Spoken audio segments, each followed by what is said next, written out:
Hola, soy Aka Torres y esto es El Continental.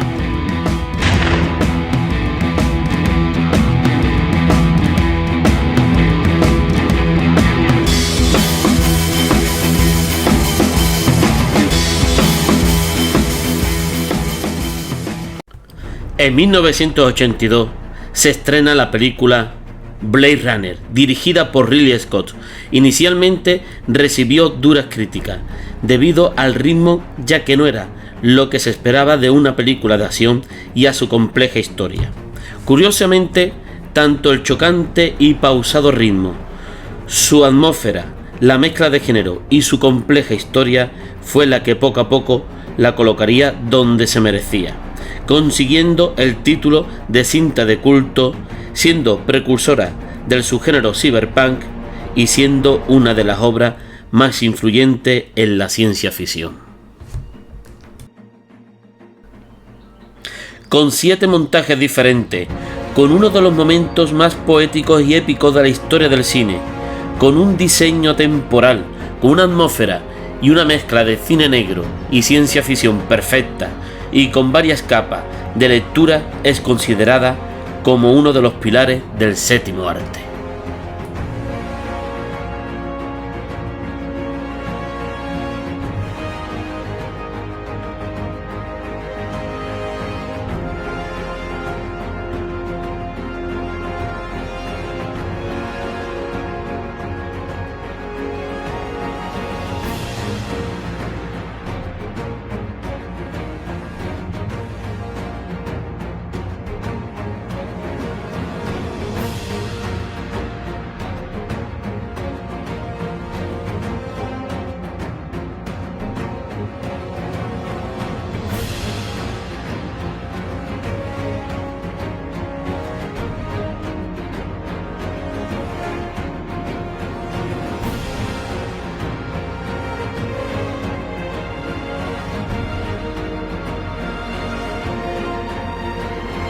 Así que chicos y chicas, no perderse el especial de Blade Runner.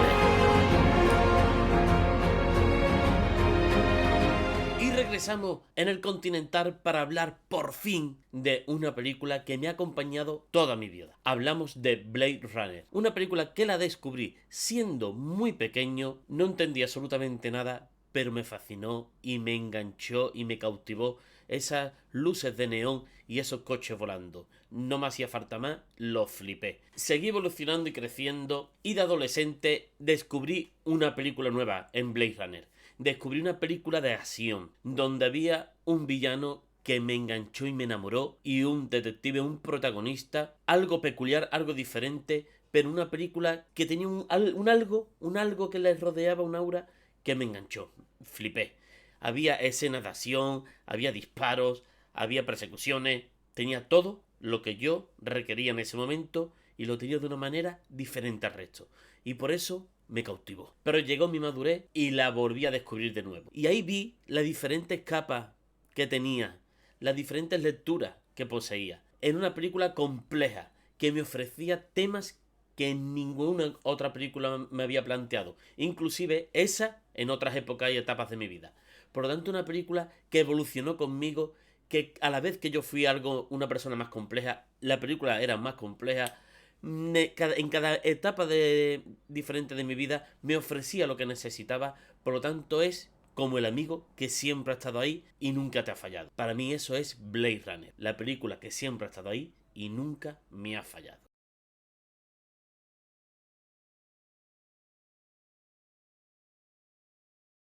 Ridley Scott nunca leyó la novela. El título de la película está basado en otra novela diferente a la que está basada la película, ya que la novela original, se titula ¿Sueñan los androides con ovejas eléctricas? Título que a Ridley Scott no le gustaba en absoluto, y descubrió otra novela que se llamaba Blade Runner, y de ahí cogió el título. Compró los derechos de la novela solamente para el título. Dependiendo del montaje, ya que tiene 7 montajes diferentes, dependiendo del montaje, tiene alguna que otra escena cogida de alguna película de Stanley Kubrick. Harrison Ford nunca le gustó la película, siempre ha dicho que es bastante rara y que no conecta con él. Y el primer montaje de la película tuvo una banda sonora robada, ya que la banda sonora era del Planeta de los Simios, no era la original que conocemos hoy por hoy, que es imposible ver Blade Runner con otra banda sonora que no sea la de Vangelis. Como pienso que Blade Runner no tiene nada puesto al azar y todo, absolutamente todo, tiene un porqué, las muertes de los replicantes no iba a ser menos. Y de eso vamos a hablar un poquito, de la muerte de los replicantes. Pienso que la muerte de cada uno y cada una refleja y te describe la personalidad de cada uno o cada una. Ejemplo, León. León era un tío básico, agresivo, violento, no había más. Eso era León y su muerte como es, directa, violenta, agresiva y básica. No tiene absolutamente nada más, como era él. Llega Zora. Zora se dedicó una parte superficial ya que su físico dependía mucho de su trabajo. Por lo tanto, su muerte como es, bella, hermosa, delicada, todo súper cuidado. Esa cámara lenta, esos cristales rompiéndose, ese abrigo transparente, todo delicado y súper cuidado, como ella, superficial, bella y hermosa. Llega Pris. Pris es mucho más agresiva, mucho más alocada, violenta, anárquica, y su muerte la refleja perfectamente con convulsiones, chillidos, locura, anarquismo puro. Y llega Roy. Roy es el personaje más profundo, más filosófico de toda la película, ya que es el que se plantea cosas que rara vez se ha planteado un personaje en una película de ciencia ficción, como el querer vivir más, el qué hacemos aquí, el porqué de muchas cosas que nos planteamos en la vida real.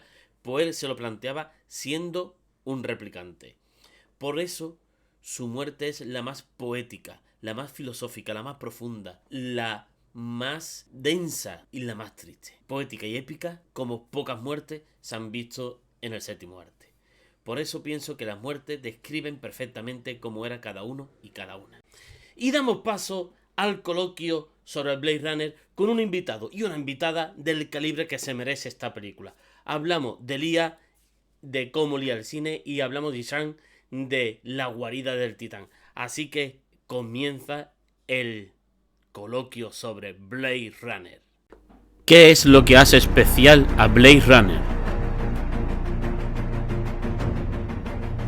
Pero digo, esta creo que ha sido de las preguntas que me he tenido que devanar un poco los sesos, porque la verdad es que lo primero que se me ha ocurrido es que para mí es tan especial, porque es que es una película que mi madre me decía, Lea, tienes que ver Blade Runner, porque es una de sus películas favoritas de todos los tiempos. Y yo, venga, que me la veo, que me la veo. Me la vi y bueno, es que superó completamente mis expectativas, y eso que mi madre me la había puesto por las nubes. Y me ha pasado muchísimas veces que me ponen películas tan sumamente bien que luego llega el momento de verlas y dices tú, oye, me esperaba más. Con esta no. A mí me resulta fascinante, sobre todo la atmósfera que crea el mundo, porque lo que me encanta es que te muestra cómo muchas veces el desarrollo no nos convierte en mejores personas, sino que todo lo contrario. O sea, a pesar de que el mundo está más desarrollado, como seres humanos estamos más involucionados. O sea, es casi como que si nos hubiésemos deshumanizado. Y luego me encanta cómo en ese mundo tienes al protagonista, Rick, que es una persona completamente desencantada de la vida y con unos problemas internos debido a lo que ha tenido que enfrentarse y lo que ha tenido que ver. Y es que me parece fascinante cómo te va planteando esos dilemas de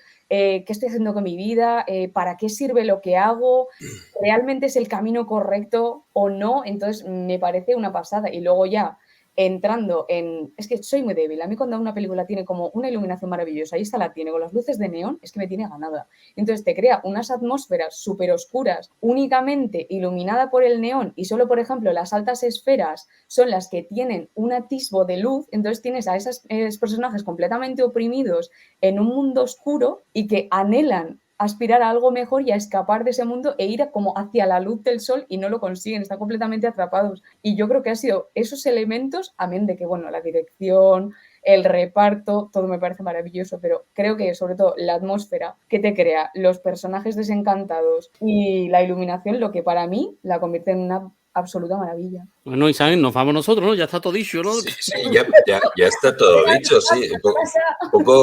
Poco más se puede decir. Pero también algo que tienen, yo creo que lo hace especial, es su atemporalidad, ¿no? Podríamos decir, el hecho de cómo se hizo el diseño de ese mundo distópico, la elección de los decorados, del Art Deco, la elección de los palacetes, una época en la que el cyberpunk estaba muy en pañales, apenas tenía una década y era muy underground, todavía no existía Akira, todavía no existían pues, películas referentes, pues Ridley Scott supo crear unas bases y unas bases sólidas, no unas bases que cuando las ves dices, uy, esto huele a años 80, no, esto unas bases que no sabes a qué huele, ¿no? Esos despachos, pues todo, ¿no? Esas calles suburbanas atestadas de gente, pues todo lo que debería ser el cyberpunk, que ha perdurado todavía a día de hoy, esas leyes que creó Ridley Scott para Blade Runner, y por eso creo que una de las grandezas es su atemporalidad, entre otras cosas, evidentemente también, porque habla del ser humano como ente, ¿no? De que somos para cuando nos hacemos humanos, y eso es una pregunta que nos preguntábamos hace 5.000 años y nos vamos a preguntar dentro de 5.000 años más. Yo estoy muy de acuerdo. La verdad es que habéis hablado los dos mejor de lo que yo me esperaba de ustedes, ¿eh? Pero...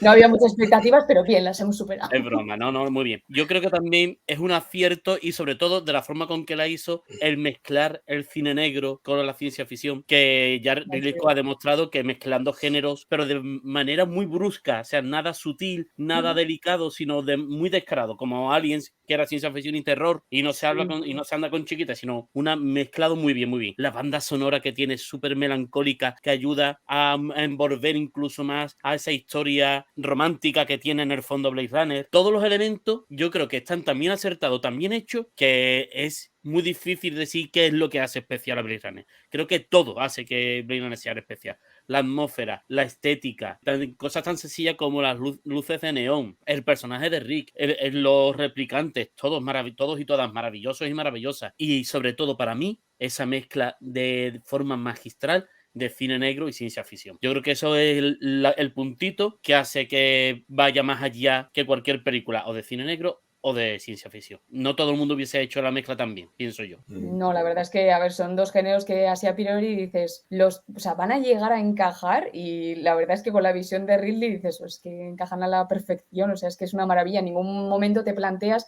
que tienes un género por un lado y otro por el otro, es que ya no los entiendes desligados de sí mismo, entonces es una combinación maravillosa, o sea, es que lo tiene todo. Lo mejor y lo peor de Blade Runner.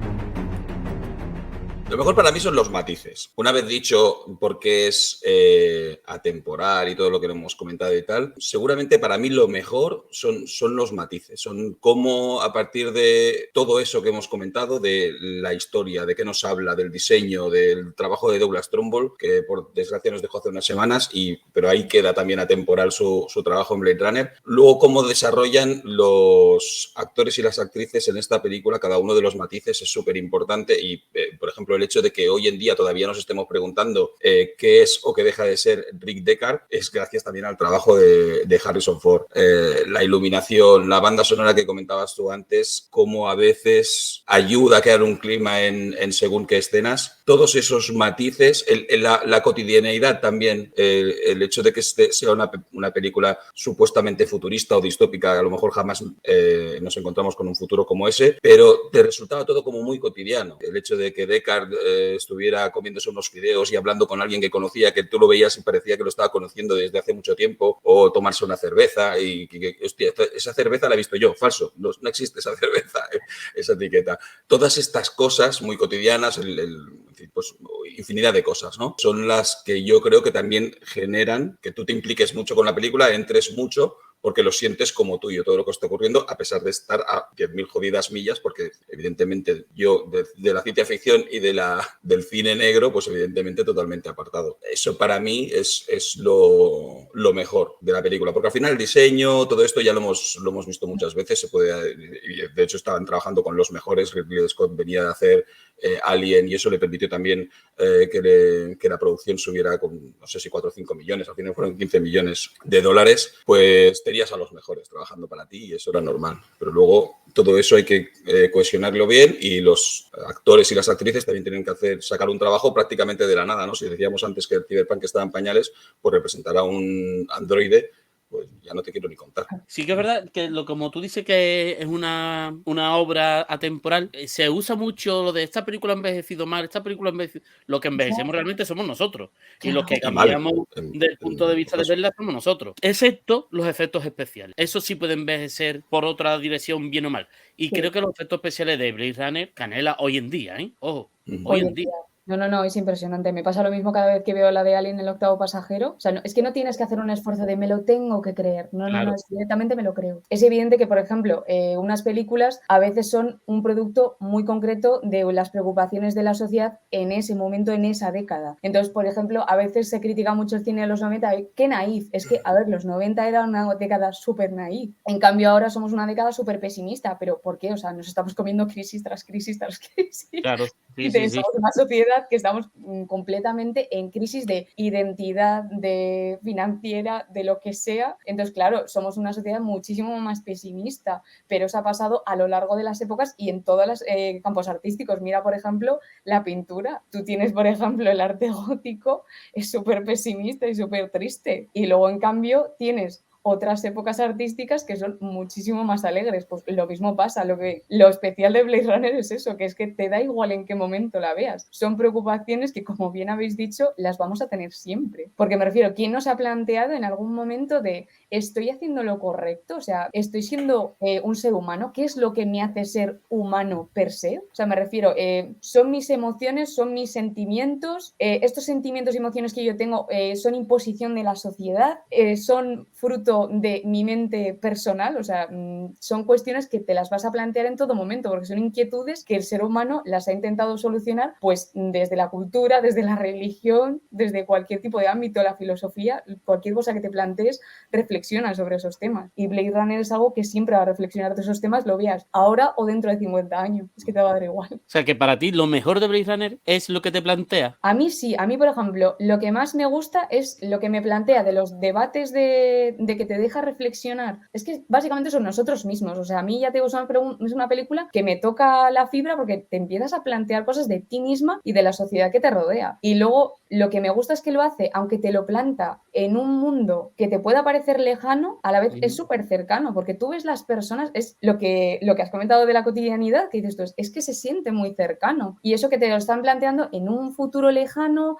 en el que hay pues coches voladores, replicantes, androides y de todo. Y dices tú, es que aún así siento que es todo un mundo súper tangible y que podría perfectamente salir a la calle y encontrármelo. O sea, no el decorado en sí, pero sino los personajes. Luego, los replicantes son unos personajes que, si tú dejas de pensar que son androides, o sea, el planteamiento de estoy vivo, ¿qué me hace lo que soy? O sea, eso te da igual, son también cuestiones muy humanas. Entonces, no sé, me gusta sobre todo esos debates internos que te plantea. Está muy bien que eso, porque estas preguntas que te cuestionas viendo la película te las haces de manera natural. No hay nadie que de repente te esté diciendo, hazte esta pregunta, que eso también pasa mucho en el cine.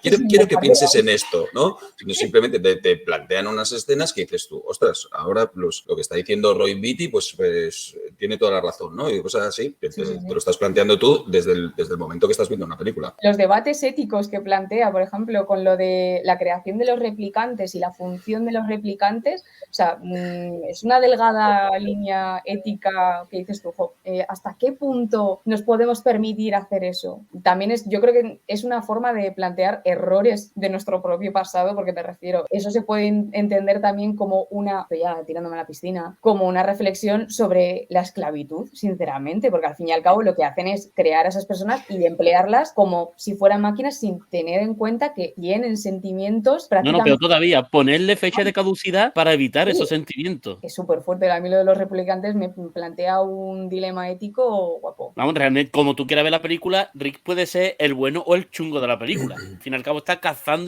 y eliminando seres que tienen sentimientos y una necesidad de vivir. Algo superhumano, supernatural. Creo que la película, el realismo que posee es porque no tiene complejo a la hora de hacer la película. No la disfraza de chorradas ni tonterías, sino es una película seria, tratada de forma seria y sin complejo de nada. Esta es una película de ciencia ficción con replicante, con coches que vuelan, Sí, pero no solamente eso. Vamos a darle una seriedad y algo normal. Para mí, lo mejor de Blade Runner es las diferentes capas que tiene y las diferentes lecturas que tiene. Y lo que tú vas descubriendo es una película que no basta solamente con una vez. Tú la puedes ver una vez y la puedes descubrir de nuevo. Y la ves por segunda vez y tú piensas que sí, que con 2 veces está bien, pero la puedes descubrir una tercera vez. Y a mí me pasó también porque yo la vi siendo muy pequeño y me flipó, sin entender absolutamente nada. Yo vi que había muchas luces de colores, coches que volaban y me flipó. Fui creciendo y ya fui un adolescente y me flipó. ¿Por qué? Porque había replicantes que para mí eran robots, ¿vale? Había robots. Se peleaban con un tío que llevaba una pistola y con eso me flipaba. Fui creciendo y me di cuenta de todo lo que poseía Blade Runner que yo no era consciente hasta ese momento y ya lo había visto unas cuantas veces. Y cuando crecí ya me di cuenta de todo lo que tenía Blade Runner y es que esto es una maravilla. Por lo tanto, para mí lo mejor es todas las diferentes capas, desde lo más sencillo a lo más profundo que tiene. Me parece que es impresionante lo que tú puedes ir descubriendo con Blade Runner. Hablaría de sus limitaciones, porque en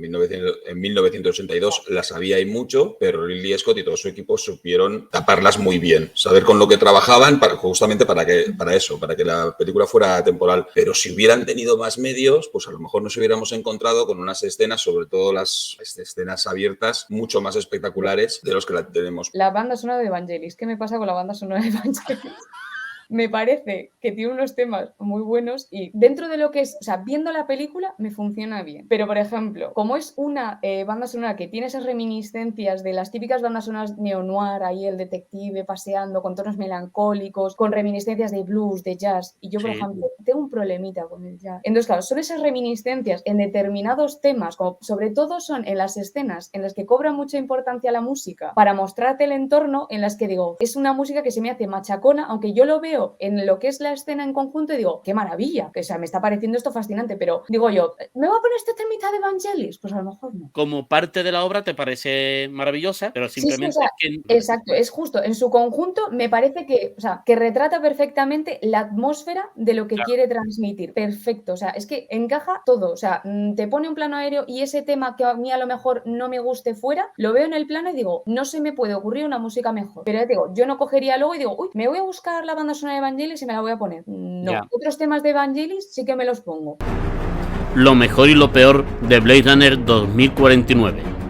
Lo mejor. Vamos a hablar de lo mejor de 2049. Es lo que nos quiere contar Blade Runner 2049, me parece súper interesante, porque así como Blade Runner pues un poquito nos metía en el brete del ser humano, ¿no? De que es ser un ser humano, es una persona que vive experiencias y que da su vida por los otros seres a los que ama, o alguien que se dedica a asesinar, o alguien que vive en el submundo solo mirando para él. Aquí directamente Denis Villeneuve nos está continuamente machacando con la sensación de la realidad, de que es real y que no lo es. No solo por ser humano, sino en todo, ¿no? En una persona que es madre puede ser real o no es real, o es humana o no es humana. En el hecho, por ejemplo, cuando a Deckard le plantan delante a su mujer, a Rachel, él decide que no es real, no es su Rachel, con lo cual la estás viendo, es tangible, la puedes tocar, pero no es su Rachel, con lo cual no es real. Pero en cambio, cuando termina la película, acaba con su hija, que para él sí es real, pero en cambio no la puede tocar, no es tangible,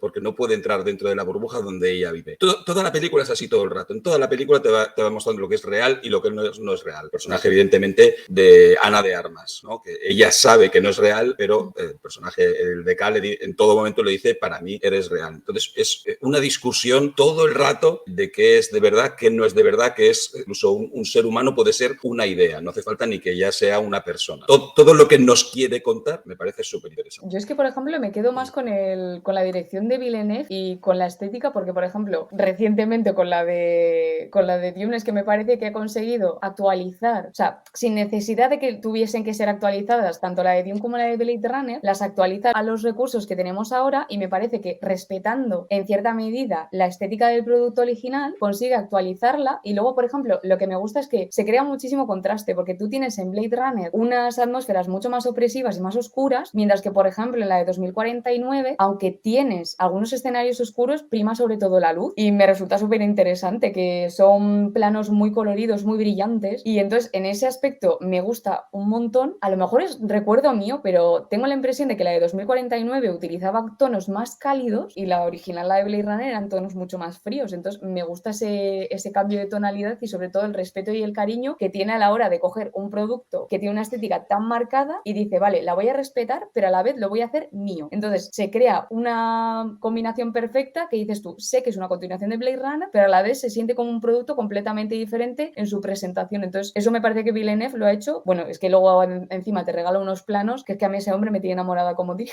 Son además planos como súper épicos y potentes que dices, esto es para fliparme aquí mismo. Además viéndolo en la gran pantalla es que recuerdo en plan de Dios, pausa, imprimir, enmarcar. A mí visualmente la estética me parece que es sobresaliente. Puede mirar cara a cara. A la original la puede mirar cara a cara sin que le tiemble el pulso. Y es muy diferente respetándolo. Es que estoy muy de acuerdo contigo. Respeta mucho a la original, pero se toma sus licencias. Y me parece que es valiente en ese aspecto. Es mucho más minimalista que la primera. Es muy, muy bonita. Por ejemplo, la atmósfera de cine negro la tiene, pero mucho menos marcada. Tiene el toque melancólico mucho menos marcado. El toque de ciencia ficción lo tiene más marcado todavía que la original. Juega mucho más con esos elementos de ciencia ficción. Es valiente en muchos aspectos. A mí, por ejemplo, la escena de Jared Leto con esas ondulaciones de agua, esos colores naranja, a mí me parecen que era una pasada. Yo estaba flipando con esa escena. Me parece que es una película súper valiente en el toque de que va dando pasos para adelante muy arriesgado, como por ejemplo, viene un spoiler, como por ejemplo que un replicante pueda procrear. Me parece valiente, me parece muy interesante, me parece que no cualquiera se hubiese arriesgado a tratar una secuela de Blade Runner con eso y flipé. Por lo tanto, la estética y lo que me cuenta me parece que es sobresaliente. No le pongo ningún pero. A mí me parece un peliculón la segunda parte también. A mí lo que me pasa es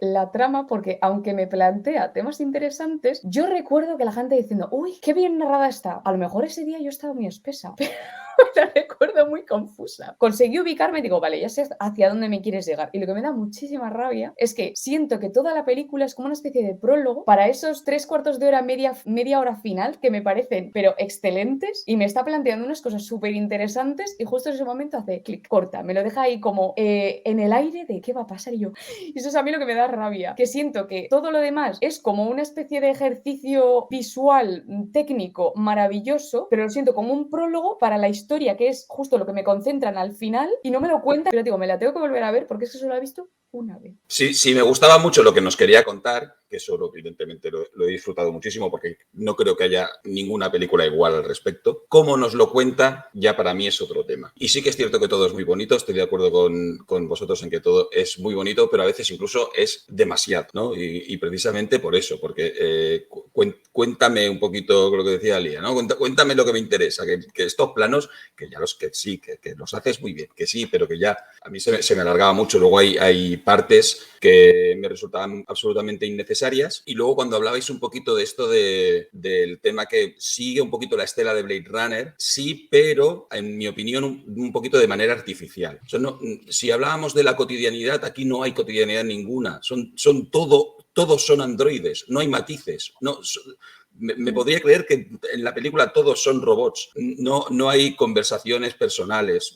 Evidentemente sí que las únicas que las hay ya sabemos que son falsas porque son entre un replicante y un holograma, con lo cual incapaces de meternos en esa relación. Entonces todo me resulta muy artificial. Y para mí lo peor de la película es la trama de Jared Leto y el T-800 ese que tiene al lado, que tiene que haber una villana en la película. Y no hacía ninguna falta seguramente si le hubieran dado una vuelta de guión, una vuelta de cabeza al guión. Mira que salvo a Ryan Gosling, porque como hace de lo que hace, ya me parece bien y todo. Y además lo atizan lo más grande durante toda la película, que eso también es una satisfacción. Que a mí me flipa el personaje de Jared Leto. Es más, me pasa una cosa con la película, es que quiero saber más de ese personaje, quiero ver más de ese personaje. A mí me flipó. A pesar de que Jared Leto tiene unas conversaciones muy tochas consigo mismo y con nosotros como espectadores, que tampoco... Es lo que comentaba antes con Lía respecto a Blade Runner, ¿no? Las preguntas que te haces con Blade Runner son absolutamente orgánicas. Tú lo estás viendo y te lo estás preguntando, pero que te venga Jared Leto y te diga, oye, ahora pregúntate por esto porque voy a matar a una chica y le voy a cortar la barriga. Pues no me apetece preguntarme ahora esto.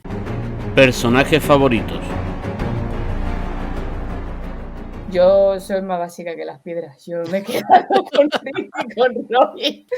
Es que no puedo, me parecen dos personajes redondísimos. Los dilemas que te plantean los dos, es que sobre todo lo que me encanta de Rick es que es un personaje completamente desencantado, hastiado de la realidad en la que tiene que vivir y encima se ve arrastrado por su entorno a volver a revivir todos esos horrores que ha tenido que hacer como Blade Runner. Entonces me gusta un montón y el hecho de enfrentarse a Roy es como una llamada de, tío, despierta, por favor, sé consciente de lo que estás haciendo y empieza a plantearte qué quieres hacer con tu vida. Y luego lo de Roy es sobre todo, lo que me encanta es esa aspiración a poder vivir, ofrecer más, no haber sido un producto diseñado para algo, sino haber podido elegir lo que él quería. Y no sé, me parece unos personajes que se complementan tan bien y luego tienes en esa escena climática que dices tú, Dios, qué maravilla. Porque tienes a un Rick completamente desolado, que es que prácticamente parece que quiere abandonar este mundo, quiere abandonar la vida, con ese recordatorio constante del anuncio de ese de ve al espacio exterior, empieza una nueva vida. Pero claro, yo no entiendo que Rick lo vea como, venga, voy a empezar de cero, sino como, mira, me quiero pirar ya, muerte, por favor, que estoy hastiadísimo de la vida. Y en cambio tienes al otro personaje que se le está acabando la vida y lo que quiere es tener más y sobre todo tener la oportunidad de vivirla como él quiere. Entonces son dos actitudes vitales completamente diferentes ante dos personajes que han tenido que vivir, verdaderos horrores y muchas veces impuestas por el entorno. Porque me refiero, uno, porque ha sido diseñado para ello y el otro porque, oye, me han contratado como Blade Runner, me toca, que luego me encanta lo del hecho de que vamos a llamarlo retiro y no ejecución, que eso, bueno, me parece una completa deshumanización absoluta de, no, que los retiramos como si fuesen cosas, que no sienten nada. Entonces ya digo, esos dos personajes y cómo se complementan es que me parece insuperable. Yo he elegido a Pris, a Sebastian y a Roy Beatty. Sí, Roy Beatty seguro. El trabajo de Rutger Hauer es demencial. Y lo que comentaba antes, Pris, el personaje que interpreta a Daryl Hannah, creo que es seguramente es el más difícil y el que tiene más matices. Y a Sebastian lo he elegido porque sería yo. ¿Eres Sebastián? ¿Eres un poco Sebastián? Que labores porque sería el triste que idolatra a esos seres, que los considera como dioses. Lo ayudaría más por miedo, aunque al final lo acaba ayudando por eso, por miedo, por no decirle que no. O sea, a mí Rick me parece que para que funcione la parte de cine negro es brillante y tiene que estar ese personaje. Roy Beatty me parece que es brillante, le da algo especial. Yo vuelvo a recuperar el personaje de Jared Leto de 2049. A mí me flipó.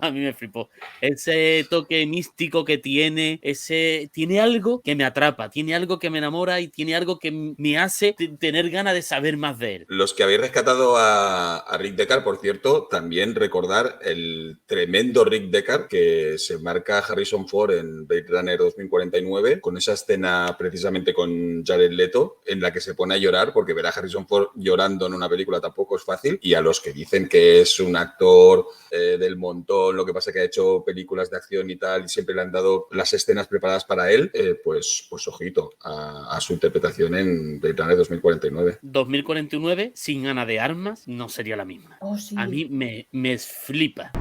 Escenas favoritas.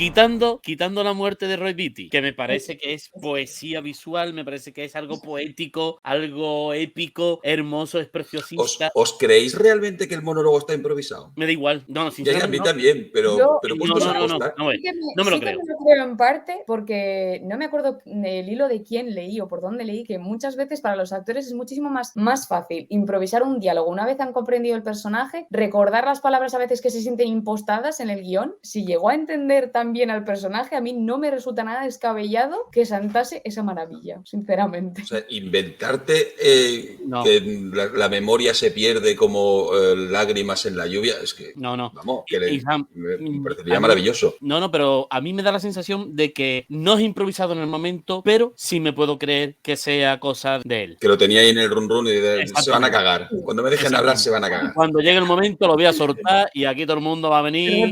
Me lo creo. Eso sí. Ahora que alguien de la nada suerte eso, como que el que suelta ¿que yo qué? Como que no. Pero ni él ni nadie. No me lo creo. Ya, no lo sé. Sí, porque después esté improvisado o no, luego hay que interpretarla. Claro, ese juego, lo que comentaba antes de los matices, esos juegos de miradas, esos silencios, silencios.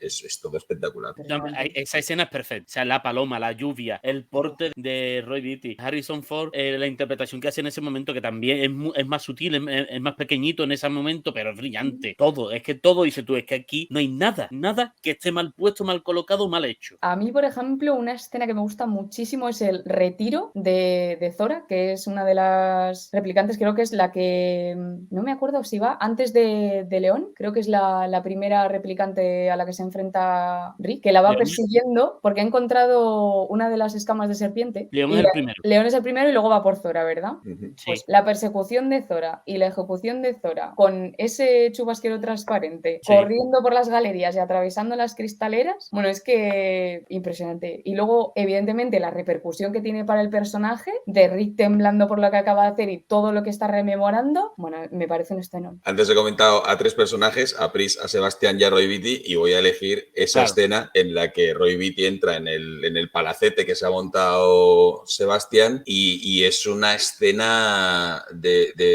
con mucha energía, ¿no? Y con mucha energía potencial, que se va engorilando la escena cada vez que va teniendo más mal rollo. A Evangelis lo hace muy bien. Tenemos los matices de Daryl Hannah cuando mira a Rutger Hauer, cuando mira a Sebastián, el uso ese de los huevos que se están cociendo y que hay una escena, eso ya lo has visto después, ya habéis visto a Daryl Hannah coger el huevo, con lo cual demuestra que no se quema y tal y cual, pero luego cuando están empezando a coaccionar a Sebastián, Ridley Scott enfoca esos huevos, ¿no? Lo están cociendo directamente a Sebastián a fuego lento. Es una escena que afortunadamente es de Ridley Scott y no es de Quentin Tarantino, porque Quentin Tarantino lo hubiera acabado a tiros y en cambio Ridley Scott la acaba ahí. Bueno, antes he comentado la de, por decir una de 2049, la de Rick Deckard siendo consultado, bueno, siendo interrogado por el personaje de Jared Leto. Es un momento que por fin te crees de un personaje en esa película. Pues hay una escena, no es grandiosa, ni de estética, ni de lo que, cómo va sucediendo las cosas, pero es cuando yo empecé a entender a Blade Runner, que es cuando Rick Deckard llega a hablar con esa persona que lo quiere contratar, está el búho, está Rachel que la ve por primera vez y le dice, quiero ver cómo trabaja un Blade Runner, hazle un test a Rachel, y le hace el test, espera que ella se vaya y le dice a ella sabe que lo que es realmente, ella sabe que es replicante. O sea, a mí eso me flipó y prácticamente no tiene nada, o sea, es una escena muy tranquilita, 2 personas charlando, humo, iluminación perfecta, cine negro 100%, una interrogación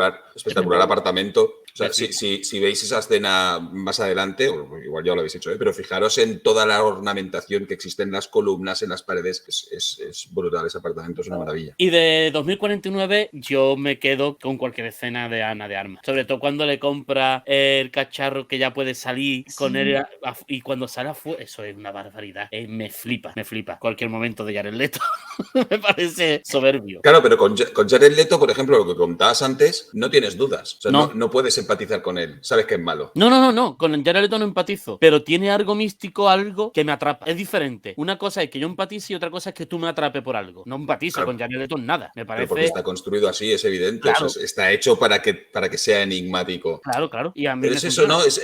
La grandeza de Blade Runner es que seguramente coges a cualquiera de los personajes, puedes llegar a entenderlos, o puedes llegar a empatizar con ellos, o puedes llegar a perdonarles cosas. Luego está Blade Runner 2049 con esos 2 villanos, pero pues es que son villanos y ya está, no hay por dónde cogerlos. Estoy de acuerdo contigo, está hecho a la perfección para que sea enigmático y para que quieras saber más, eso sí, porque está así escrito. Blade Runner en pocas palabras.